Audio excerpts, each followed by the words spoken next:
I turned 28 on a cool March evening in Raleigh, and for the first time in years, I felt like I had something to be proud of. I wasn't married. I didn't own a house yet, but I had carved out a steady career as a financial analyst at a regional bank, $9,000 a month.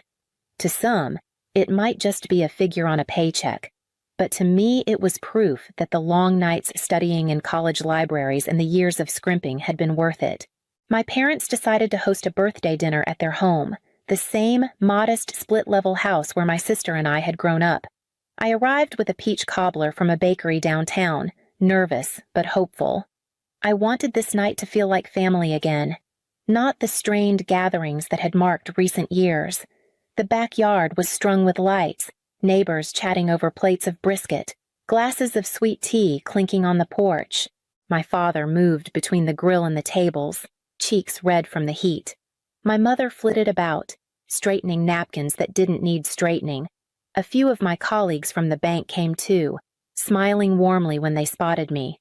For a moment, I let myself believe that maybe this time would be different.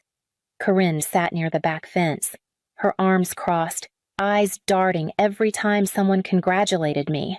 I tried to ignore it, focusing instead on the laughter of neighbors, the smell of barbecue, the rare comfort of being celebrated. The evening unfolded with toasts and polite conversation, and for a brief spell I allowed myself to sink into it, telling myself that birthdays were about new beginnings. But just as the candles were lit and everyone's eyes turned toward me, the weight of Corinne's stare reminded me that peace never lasted long in our family. As I watched the candles flicker on the cake, my mind slipped backward, uninvited, to the years when Corinne and I were kids under this same roof. She was the louder one, the whirlwind that demanded attention, and more often than not, she got it. New shoes when the old ones still fit, extensions on curfews when I was told no without question, second chances at things where I was held to the line. I learned early how to disappear into my books. If I brought home an A, my parents would smile distractedly, but if Corinne scraped by with a C, there was ice cream and reassurance that she was doing her best. By high school, I had stopped expecting applause. Quiet excellence became my way of surviving, a shield I could carry without asking anyone to notice. Corinne, though, seemed to float from one excuse to the next.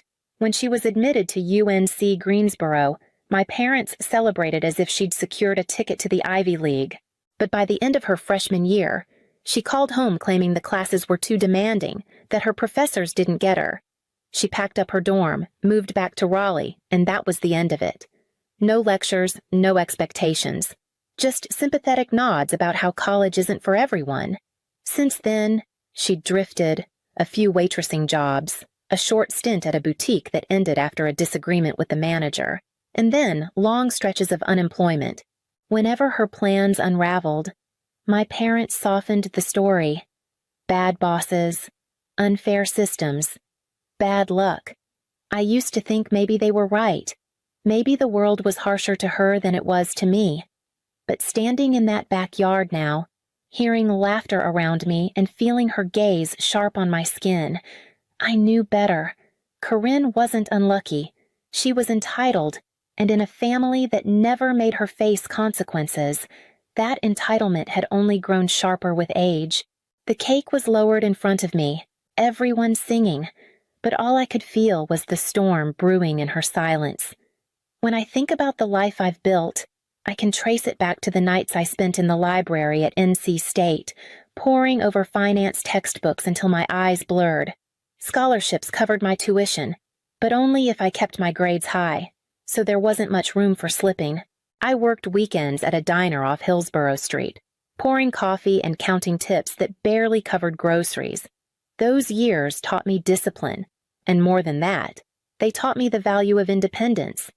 During one summer, I landed an internship in Charlotte with a mid-sized investment firm.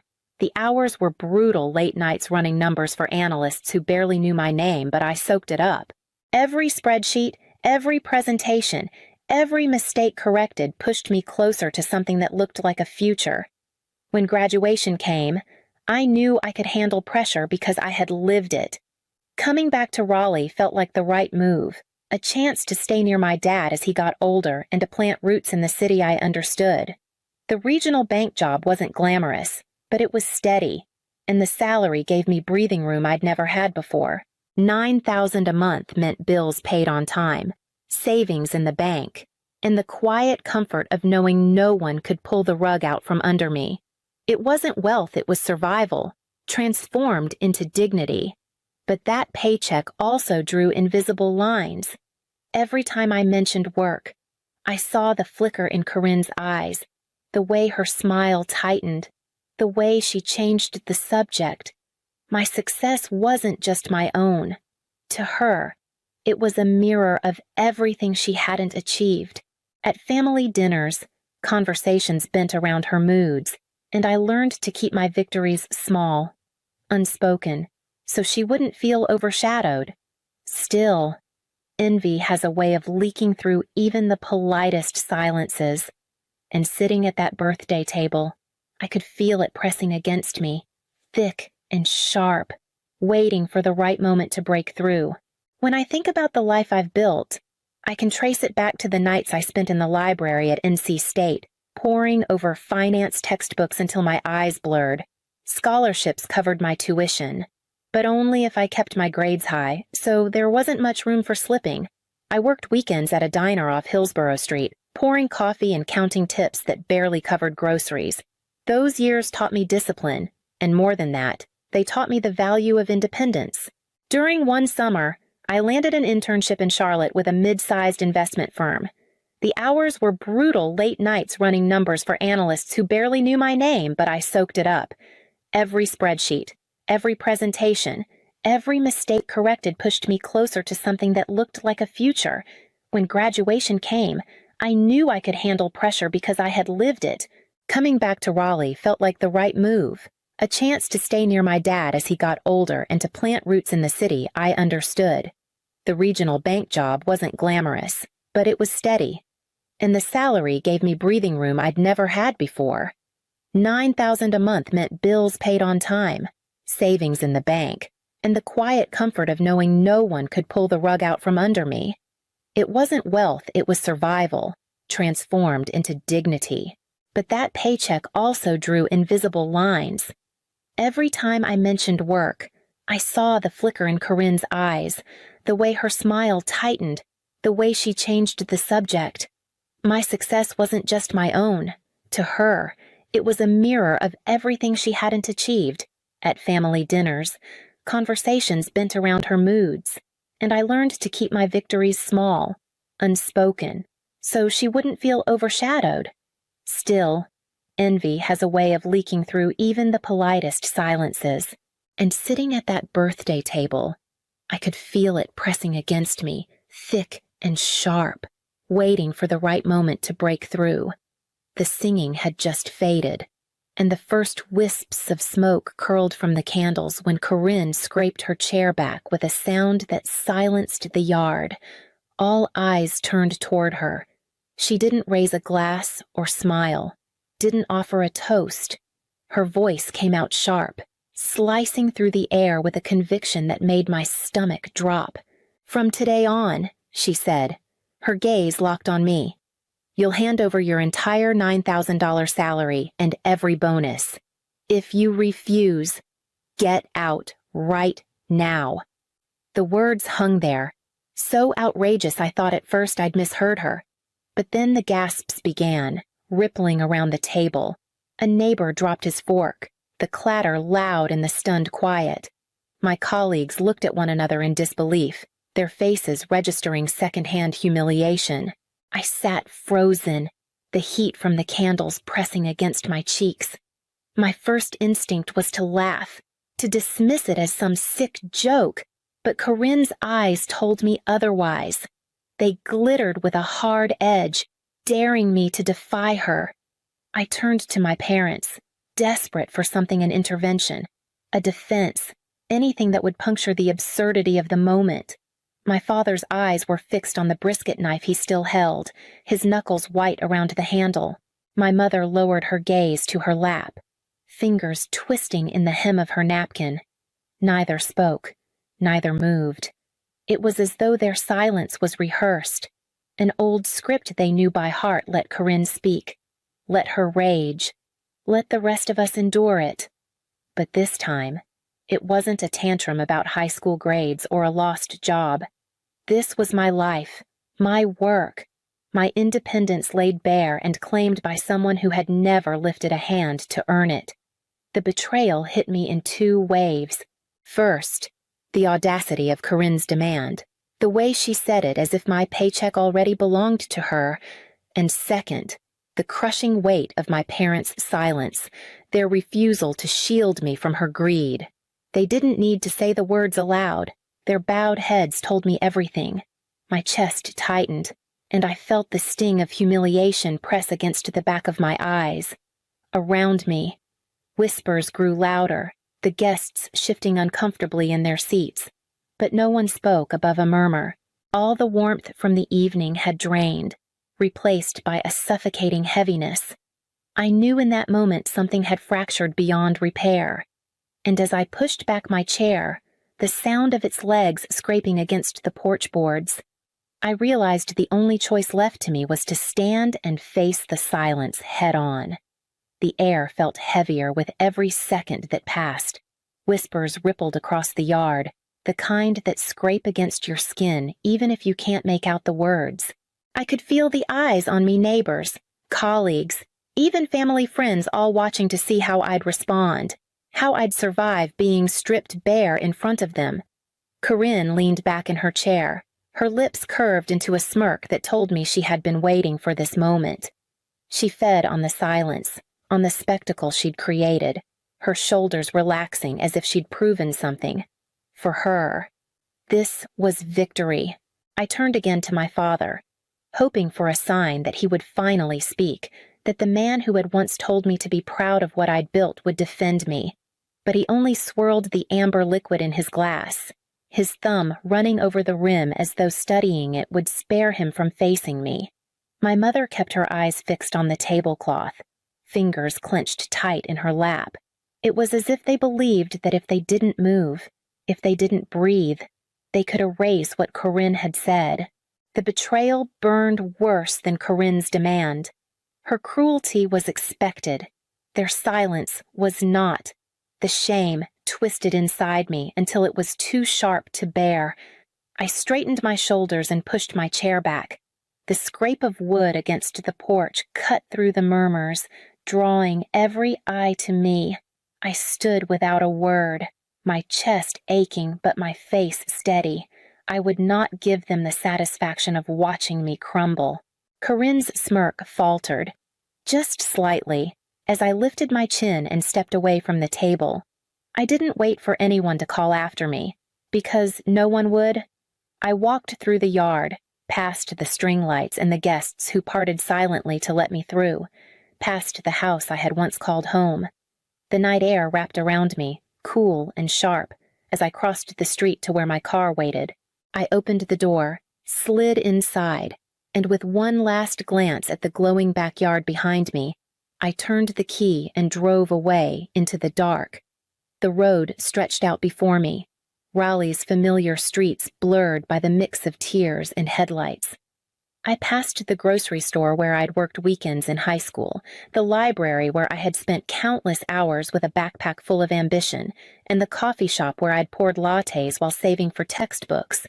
Every corner carried a memory, each one reminding me of how far I had come, how much of my life I had built on my own. The ache in my chest throbbed with every mile. Anger burned hot at Corinne, at my parents, at myself for still wanting their approval. But beneath the rage was something else, something I hadn't expected. Relief. I rolled down the window, letting the cool March air rush against my face. It felt cleansing, as though the night itself was stripping away the weight of all those years I'd carried quietly, hoping for recognition that never came. Without thinking, I turned into Pullen Park, the same park where my father used to bring me when I was small, when he was still the anchor I believed could steady anything. I parked and walked to the pond, the surface catching the faint glow of the street lamps. Sitting on the bench, I let myself breathe, slow and steady, until the noise of the night faded. For the first time in a long time, the silence didn't feel like absence. It felt like space to exist without anyone demanding, belittling, or erasing me. I whispered it aloud, barely more than a breath. No one will dictate my worth again. The words lingered in the air, stronger than I felt, but true all the same. I stayed there until the cold seeped through my dress and my hands numbed, then stood and made my way back to the car, ready to face whatever came next. By the time I pulled into my apartment complex, the exhaustion hit me like a weight. I slipped off my shoes, set my phone on the counter, and collapsed onto the couch, staring at the ceiling. The night had carved something raw inside me, but it had also left behind a strange steadiness, like the ground had shifted and finally settled. It was close to midnight when my phone buzzed. I almost ignored it, but the name flashing across the screen stopped me cold. Corinne. I answered, bracing myself. Her voice wasn't sharp this time. It was shaky, uneven. Ilara, you need to help me. Please. I didn't say anything, letting her fill the silence. People recorded it, she blurted. At the party what I said. It's everywhere now. Neighbors are talking. Your coworkers were there. And I know they'll tell everyone at your bank. Mom and Dad are humiliated. They said I've ruined our name. You have to fix this. Tell people it was a joke. I sat there, listening to the panic in her voice, the cracks where triumph had lived only hours ago. In her world, my humiliation had always been hers to command, but the spotlight had turned on her this time. I can't undo what you chose to say, I told her, my voice steady. She sniffled, her breath catching. If you don't, everyone will hate me. You'll let them hate me. I thought of the smirk on her face, the silence of my parents, the way I had walked out alone. My answer didn't come quickly, but when it did, it felt final. This isn't mine to fix, I said, and hung up, the quiet ringing louder than her voice ever had. The next morning, I drove back to my parents' house, not because I wanted to, but because I needed to. The yard still bore the remnants of last night folding chairs stacked on the porch, paper plates in the trash bin, a faint smell of charcoal lingering in the air. Inside, the house was quiet, the kind of silence that carried guilt. My father sat at the kitchen table, a cup of coffee cooling between his hands. My mother stood by the sink, rinsing dishes that were already clean. Neither looked at me until I pulled out a chair. I should have said something, my father finally murmured, his eyes fixed on the mug. We both should have. We didn't because, well, you know how Corinne gets. We've always tried to keep the peace. I let the words hang there, heavy and unsatisfying. Your silence hurt worse than anything she said. She's been this way for years, but you let it grow. Last night wasn't just her doing, it was yours too. My mother turned, her lips trembling. We thought if we gave her what she wanted, she'd calm down. We didn't realize what it would cost you. I kept my voice steady. It cost me more than you think. But I won't let her dictate my life. I won't hand over my salary, and I won't keep shrinking so she feels bigger. If you want to rebuild anything with me, it has to start with honesty, not silence. They both nodded, small and uncertain, like people hearing a language they hadn't spoken in years. I stood, ready to leave, knowing the rest was up to them, and for the first time, I felt the weight of choice shift onto their shoulders instead of mine. In the weeks that followed, the chaos quieted, though its echoes lingered. I filled my days with purpose, registering for CFA prep classes that pushed me late into the night, the kind of studying that reminded me of my college years but now carried a sharper edge of determination. On weekends, I packed small bags and drove sometimes to Wilmington, sometimes to Asheville, letting the change of scenery remind me how wide the world was beyond the four walls of my family's home. I leaned more into friendships I had once neglected, saying yes to dinners and hikes, surrounding myself with people who saw me for who I was, not for what they could take. Each laugh shared, each conversation that stretched late into the night, stitched something back together inside me. My parents tried in their own ways to reach out. A card in the mail from my mother with a note about how proud she was. My father stopping by with a bag of groceries he insisted he had accidentally overbought. I accepted the gestures but kept them at arm's length, knowing that trust wasn't repaired by tokens but by actions. Over time. Corinne, on the other hand, faded into the margins. I heard through neighbors that invitations stopped coming her way, that the story of that night followed her into every room she entered. The smirk she once wore had been replaced by silence, and for once, she had no one else to blame. Looking back, I realized that birthday hadn't marked the loss of family or the collapse of belonging. It had marked something else entirely the moment I chose myself. It wasn't an ending. It was a rebirth, one I had claimed with nothing but my own 2 hands.